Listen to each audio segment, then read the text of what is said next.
Igloo, le Mac de l'habitat. Bienvenue dans Igloo, le Mac de l'habitat, l'émission qui protège la planète comme Cédric Simonin. C'est son souci permanent. Chaque jour, vous pensez à la planète et J'y vous pense faites bien. tous les jours.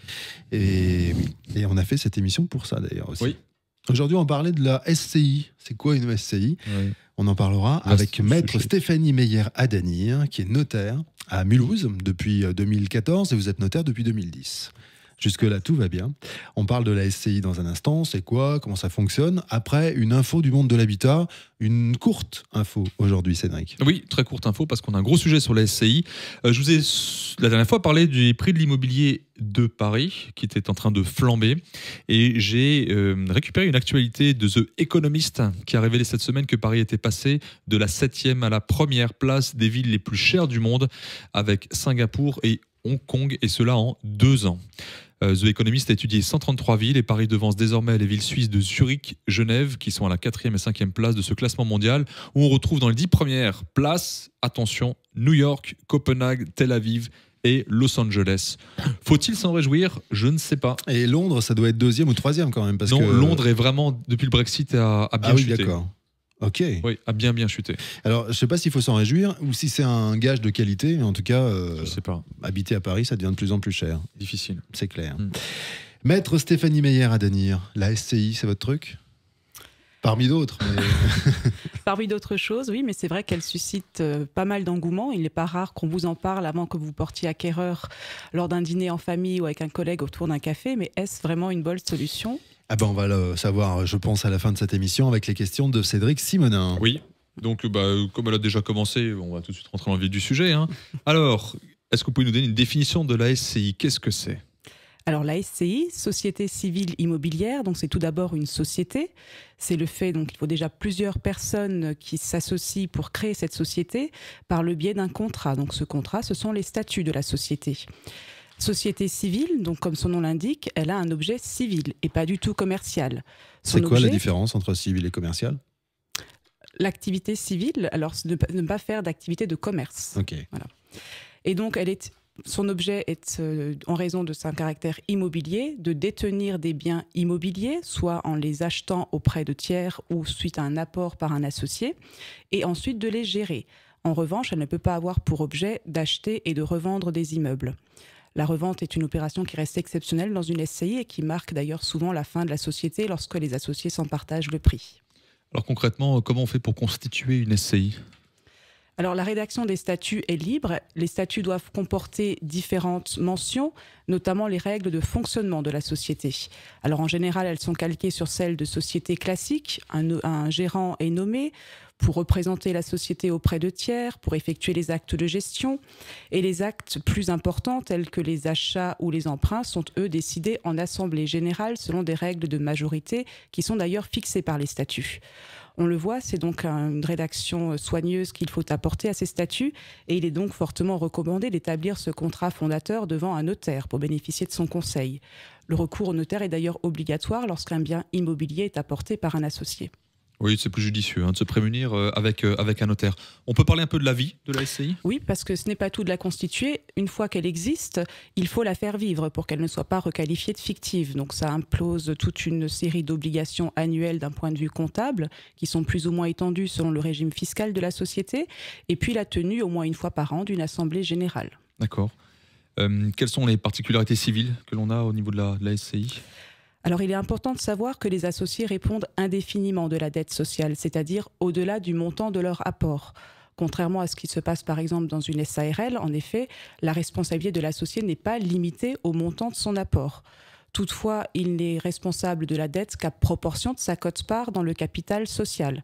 Ainsi, par exemple, si vous avez un associé qui détient 50% des parts sociales, il ne sera responsable que de la moitié de la dette globale. Bon, ça c'est un point qui est assez peu connu, c'est pour ça que c'est bien de le préciser. Est-ce qu'on a vu les particularités civiles, est-ce qu'on peut voir les particularités fiscales de la SCI ? Alors la règle est que les associés soient soumis à l'impôt sur le revenu. Donc cet impôt, vous le connaissez tous, on le paye chaque année par rapport à nos revenus tirés du travail ou les revenus fonciers. Mais la SCI peut également être soumise à l'impôt sur les sociétés, soit parce qu'elle se livre à une exploitation commerciale, soit parce que les associés prennent cette option. Attention là aussi, si vous faites une telle demande auprès du service des impôts, il faut savoir que l'option est irrévocable. Raison de plus, là aussi, de faire appel préalablement à votre notaire afin d'étudier avec lui les différentes options fiscales et leurs conséquences. Alors la SCI, c'est une question qui est souvent posée, alors qui revient souvent auprès des auditeurs, qui se posent la question de, dans la SCI, il y a la notion d'acheter et la notion de transmettre. Est-ce qu'on peut voir ces deux particularités ? On peut commencer déjà par acheter un patrimoine avec une SCI ? Bien sûr, ça facilite effectivement dans bien des cas. Alors, c'est un bon moyen d'acheter et de gérer à plusieurs un bien immobilier, mais pas forcément dans tous les cas. Par exemple, quand vous avez un couple marié qui se présente pour acquérir une résidence principale, très sincèrement, il n'y a pas d'intérêt à créer une SCI. Sauf toutefois si ce couple a déjà des velléités de transmettre ce bien à leurs enfants, il peut dans ce cas parfois être judicieux de la constituer préalablement à l'achat. D'accord. Après, pour les couples vivant en union libre, elle permet aussi, moyennant certains montages, de mieux protéger le couple. Alors, il est vrai qu'auprès des particuliers, elle reste quand même relativement rare en pratique. On la rencontre plus fréquemment chez les professionnels lorsqu'ils acquièrent un bien immobilier à usage professionnel pour leur activité, afin de bien scinder leur patrimoine professionnel de leur patrimoine privé. Après, ça peut bien entendu être des particuliers dans des situations encore plus complexes. Par exemple, lors d'une procédure de divorce, c'est un bon outil qui vous permettrait de rendre la SCI seule propriétaire du bien et de devenir propriétaire des parts sociales à titre de propre, moyennant quelques précautions. Enfin, divorce, quelqu'un qui divorce et qui se remet avec quelqu'un qui veut acheter un bien. C'est juste... Il n'attend pas la fin de la procédure et qui n'est pas soumis à un régime de séparation de biens. Les choses, évidemment, seraient plus simples. Non, il est en communauté et il faut lui trouver les solutions pour qu'il puisse toutefois acquérir avant la fin de la procédure un bien. Oui. Alors avec le nombre important de couples malheureusement qui se séparent et heureusement qui retrouvent quelqu'un, donc recomposé, c'est un sujet qui revient assez fréquemment. Je pense qu'on fera une émission, ça va vous faire sourire, spéciale divorcé. Sur le divorce. Oui, oui, spéciale divorcé et l'immobilier lié au divorce. Oui, alors il doit y avoir plein de choses à ça peut paraître savoir. un peu bizarre, mais finalement, quand on a préparé cette émission avec Maître Adanir, Meyer Adanir, pardon, j'ai trouvé que ça pouvait être intéressant de travailler ce. je pense qu'elle va être assez suivie. Je ne sais pas pourquoi. Ouais. On verra. On pourrait faire l'inverse aussi. On commence par le mariage.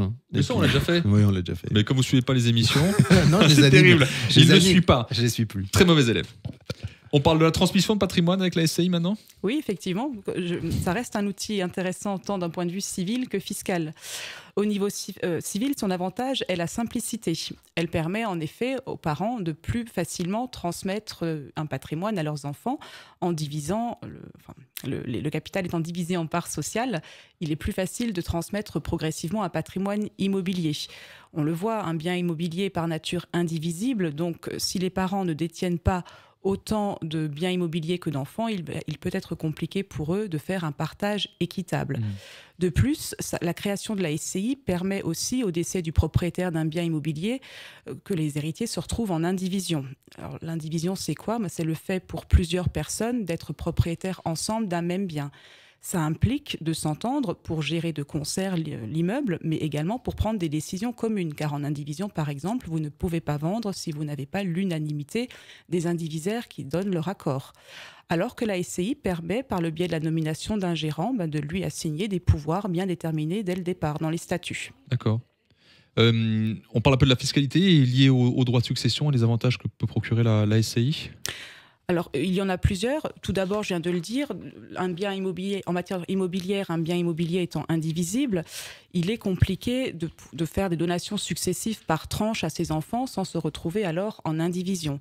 En effet, il faut le savoir, le législateur permet à chaque parent de donner à chaque enfant jusqu'à 100 000 € sans que ces derniers n'aient de droit de donation à payer. Au-delà de ce montant qu'on appelle abattement, un taux progressif est appliqué qui peut aller de 5 à 45 %. Cet abattement se renouvelle tous les 15 ans, donc lors d'une donation, donc une avance sur héritage si l'on veut. Cela ne s'applique qu'une fois tous les 15 ans. Alors, avec les parts sociales, il est donc possible progressivement de transmettre un patrimoine sans se retrouver en indivision. Il y a un autre avantage aussi, dans le fait de donner des parts sociales plutôt que l'immeuble en direct. Lorsque vous donnez des parts sociales, l'administration fiscale admet donc de retenir le montant des dettes, des prêts contractés par la SCI, supportés par la SCI pour déterminer la valeur des parts sociales. Avec un exemple, je pense que ce sera plus parlant. Admettons, vous avez des parents qui constituent une SCI et qui se portent acquéreurs d'un bien immobilier de 500 000 euros, qui se font consentir un emprunt via la SCI de 200 000 euros. Pour simplifier, dans ce schéma-là, les parts valeront 200 000 euros. L'administration fiscale, donc si une donation suit, retiendra cette valeur pour le calcul des droits de donation. Alors que si ce même couple effectue en nom direct l'acquisition d'un bien à 500 000 euros, contracte personnellement un emprunt à 200 000 euros, eh bien là, l'administration fiscale ne retient pas le prêt, quand bien même la donation est faite dans la foulée. C'est la valeur brute de l'immeuble qui est retenue lors de la donation. Et là, ça fait mal. Et oui. Eh ben, dites donc. On peut conclure. Ouais, bah parfait. Alors, concluons Oui. avec un petit résumé sur la SCI, sa définition et puis ses avantages, pour conclure. Alors la SCI est un bon moyen d'acheter et de gérer à plusieurs un bien, mais on l'a vu dans certains cas, pas forcément dans tous.